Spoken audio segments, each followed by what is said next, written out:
અહીંયા વસ્તી જે બેઠી હે ને કે દાદા કર્યું કે શું કર્યું તું ને હિસાબે અહીંયા આવ્યા આજ તને કહું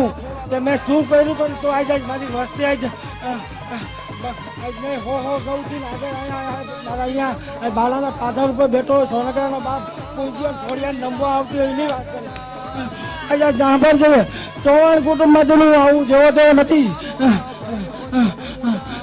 એ 1297 સાલમાં મોગલ સામ્રાજ્ય વખતની વાત કરું તને સમજે એ અલાઉદ્દીન નામનો રાજા હતો ત્યારે એ આપણી જેનું દીકરીઓને જે આપણે તું તારી ભાષામાં શું ઇજ્જત આબરૂ ઉપર જતો હોય અને તેથી હિન્દુની દીકરીઓને વાંહે પડ્યો હોય અને તેથી અમે સોનગરાના બાપ અને બાળાની તલાવની પાર ઉપર કે બાળાના પાદર ઉપર 300 થી 350 પારિયા સોનગરાના બાપ જેવા બેઠા હોય તો માનજે કે સોનગરાના બાપની એના ભાઈબંધો બેઠા હતા અને એ પહેલું કાંઈક મારી હારે વાતો કરતા હોય એ વાત કરું એટલે અહીંયા મેં કપાળ હતા દીકરીઓ એની વાત કરું જવાબ આપજો.